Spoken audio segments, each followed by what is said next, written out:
कबूतरों की एकता।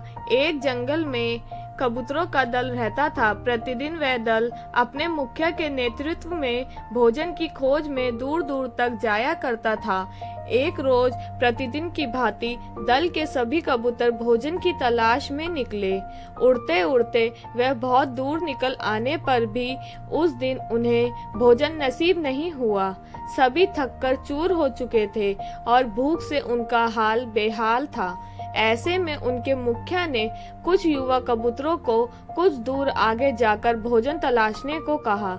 तब तक दल के अन्य सदस्य एक पेड़ पर आराम करने लगे।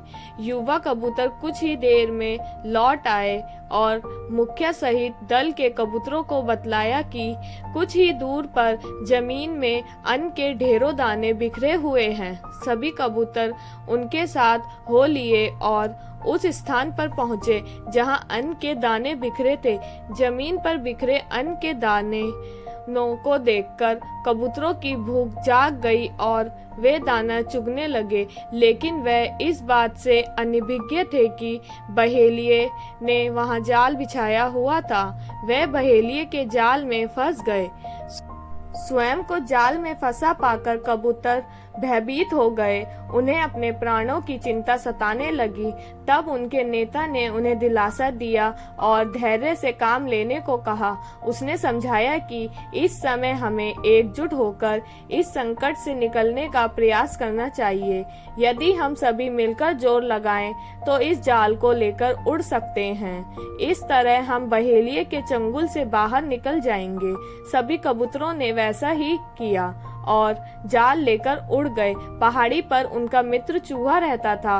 वे सभी जाल सहित चूहे के पास पहुंचे। चूहे ने जाल काटकर उन्हें स्वतंत्र कर दिया। इस तरह संकट के समय सूझबूझ, धैर्य और एकजुटता से काम लेकर कबूतरों ने अपनी प्राणों की रक्षा की। इस कहानी से हमें यह सीख मिलती है कि विपरीत परिस्थितियों में हिम्मत न हारें, सूझबूझ और धैर्य के साथ एकजुट होकर प्रयास करें। एकता की शक्ति से हर संकट से छुटकारा पाया जा सकता है। अगर आपको यह कहानी अच्छी लगी है, आपको और ऐसी और भी कहानियां सुननी है, तो please like, share and subscribe the channel. Thank you.